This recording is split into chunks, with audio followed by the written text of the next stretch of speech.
Good morning class 4। आज हम maths में देखिए फर्स्ट रिव्यू टेस्ट जो आपको बताऊँ उसका सॉल्यूशन बताएंगे आपको मैथ्स में।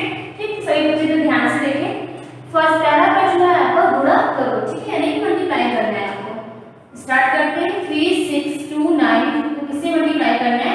5 से। मल्टीप्लाई करने के बेटा आपको सबसे जरूरी है कि आपको टेबल जरूर याद होना चाहिए, यानी कि आप सभी बच्चे 2 से लेकर 20 तक टेबल एकदम अच्छे से याद कर लेंगे। ठीक, चलिए स्टार्ट करते हैं। 5 टाइम्स कितना होता है? 5 टाइम्स 45। ठीक है, 5 हमने यहाँ लिखा और 4 कैरी होंगे। 5 2 सा 10, 10 में 4 ऐड किया तो 14, 5 6 सा 30, 30 में 1 ऐड किया तो 31, 5 3 सा 15, 15 में 3 ऐड किया तो 18। ठीक है, तो ये आपका आंसर हो गया। इसका सेकंड पार्ट देखिए। 9041 मल्टीप्लाई 8। 8 बचा कितना होता है?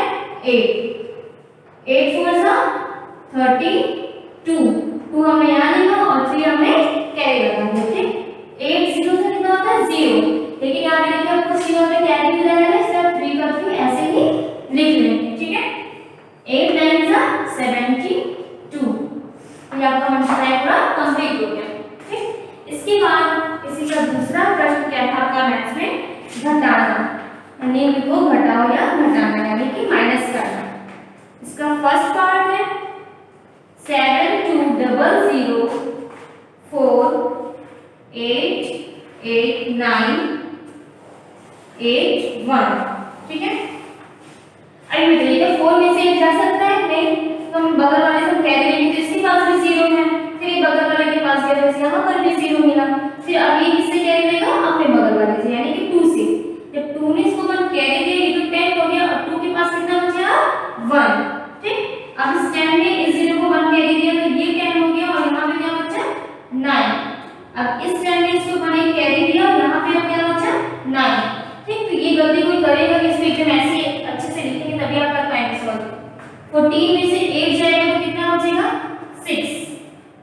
9 में से 8 गया तो 1, 9 में से 9 गया तो 0, अब 1 में से 8 तो जाएगा नहीं, इसलिए 7 में इसको 1 कैरी दिया, अभी 11 हो गया, और यहाँ पर क्या बचा? 6। 11 में से 8 गया तो 3, 6 में से 1 गया तो 5। ये आपका आंसर हो गया। ठीक, इसी का सेकंड पार्ट है आपका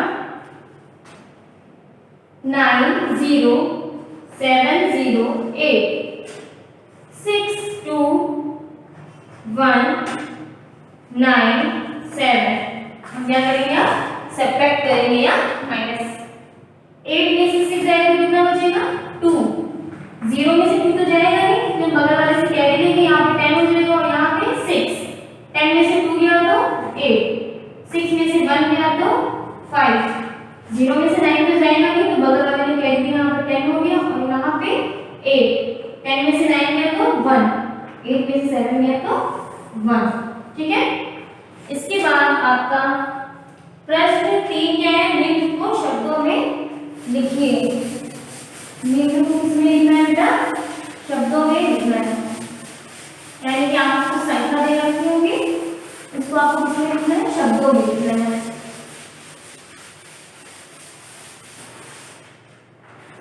प्रश्न 3 है आपका शब्दों में लिखो। ठीक, इसमें पहला है आपका 4 5 7 0। देखिए कैसे इसको पढ़ेंगे? इकाई दहाई सैकड़ा हजार, तो उत्तर क्या आ जाएगा? 4000 570। ठीक है, इसके बाद इसी का सेकंड पार्ट क्या है? 3 2 2 0। अब इसको कैसे लिख करेंगे? इकाई दहाई सैकड़ा हजार, तो उत्तर में क्या आ जाएगा? 3000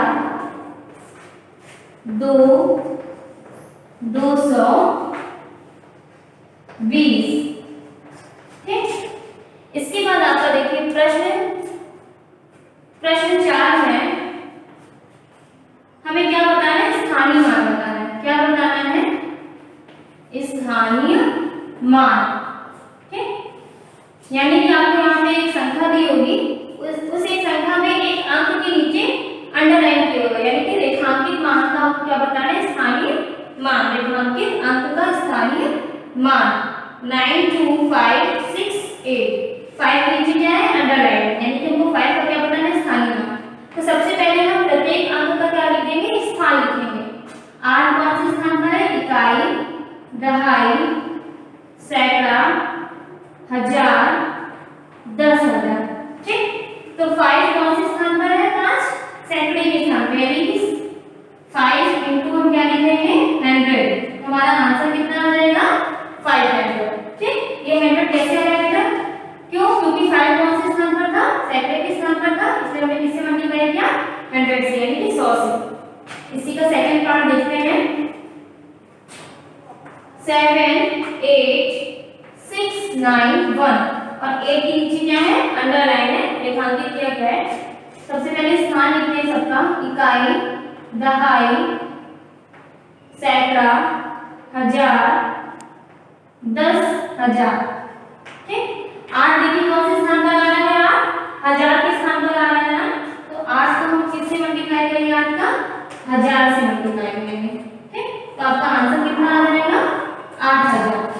ओके क्लास, इसके बाद आपका लास्ट प्रश्न जो है, रिक्त स्थानों में हमें क्या चिन्ह बनाना है। ठीक है, क्या सा चिन्ह है, ग्रेटर देन या लेस देन का।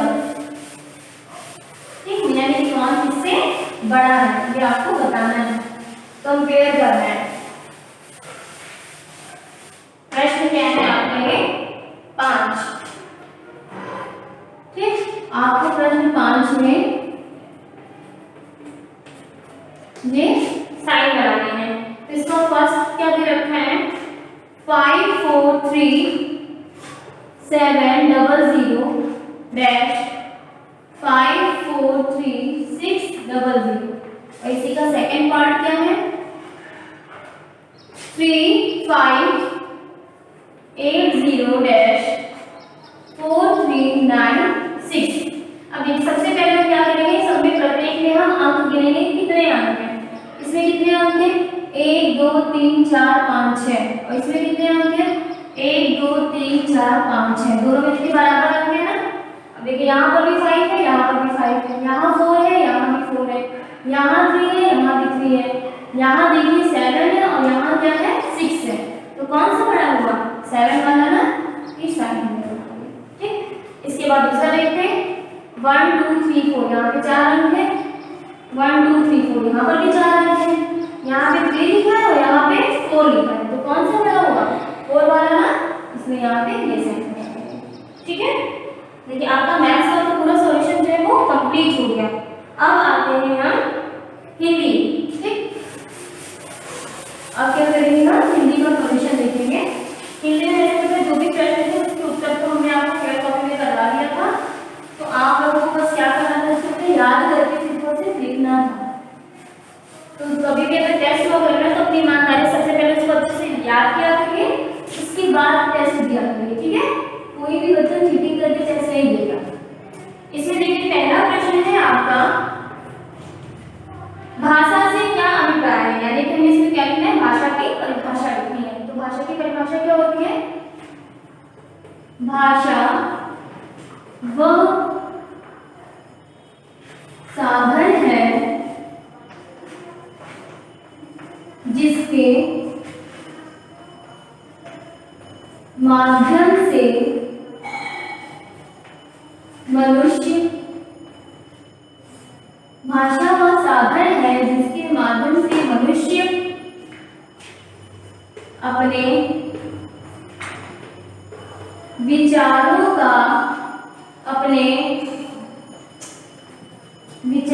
का आदान प्रदान करता है। ठीक है, आपका पहला उत्तर ये हो गया, भाषा का साधन है जिसके माध्यम से मनुष्य अपने विचारों का आदान प्रदान करता है। फिर इसमें देखेंगे प्रश्न 2, कहानी सुनाना भाषा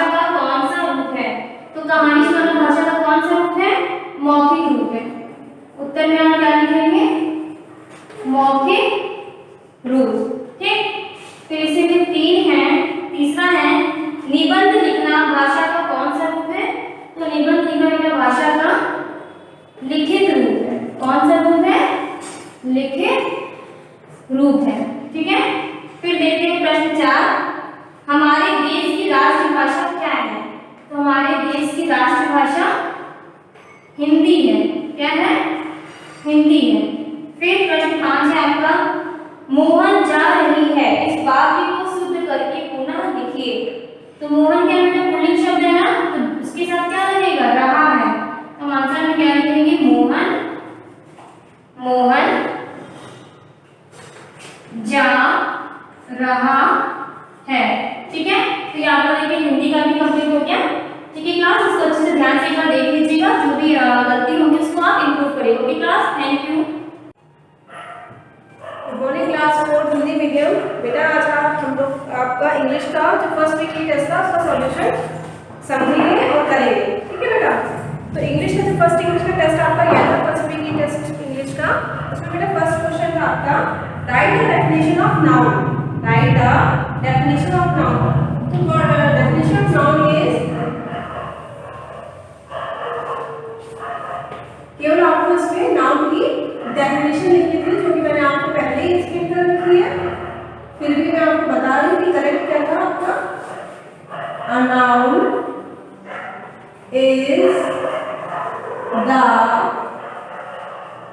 name of person, place, animal or thing. Means noun is a noun is the name of person, place, animal or thing. यानी किसी भी व्यक्ति, वस्तु या स्थान के नाम को हम संज्ञा कहते हैं। इन English it is called a noun. Hindi में इसे संज्ञा बोलते हैं और इंग्लिश में इसे नाउन बोलते हैं। किसी भी चीज का नाम आपका क्या कहलाता है? नाउन कहलाता है। उसी को हम सिंपल डेफिनेशन में लिख सकते हैं, all name words are called noun. Second question is underline the noun. Second question is underline the noun. Underline the noun.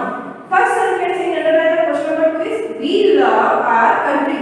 We love our country. In this sentence, country is a noun.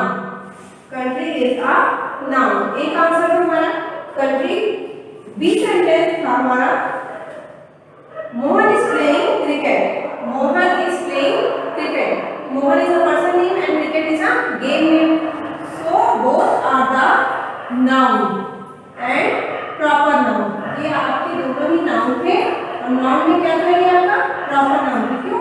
Person name में आपका मोहन आ गया और game name में आपका क्या आ गया? Cricket आ गया। फिर नेक्स्ट क्वेश्चन है question number 3, fill in the blanks with a collective noun. Fill in the blanks with collective noun. Collective means मैंने बताया था सबको एक प्रकार की सेम काइंड ऑफ थिंग्स आगे collect that makes a collective noun. दो चीज मिलके आपकी क्या बनाती है? Collective noun.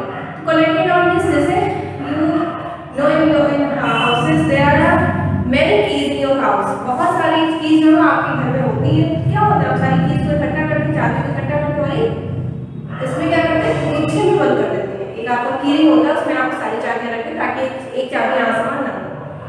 तो उस गुच्छे को ही इंग्लिश में हम क्या कहते हैं? बंच। क्या बोलते हैं? बंच। तो इसका करेक्ट आंसर होगा अ बंच ऑफ कीज। क्या आंसर हो जाएगा आपका? A bunch of keys. यानी क्वेश्चन नंबर 3 का ये आंसर है आपका a bunch of keys. Next one is a dash of grapes. A dash of grapes. Grapes क्या होते हैं बेटा? एक ग्रेप्स होते हैं, उनका भी क्या होता है? एक से ज्यादा क्वेश्चन कुछ गुच्छे टाइप के होते हैं। तो same kind and the same word is used in the dash a bunch of grapes. इनको भी गुच्छा बोलते हैं और चाबियों के कभी सारी चाबियां इकट्ठी हो जाती है, इनको कीरी बना के क्या नाम दे दिया जाता है? गुच्छा। In English it is called a bunch. The last question is, gold is material noun और एब्स्ट्रैक्ट नाउन। राइट।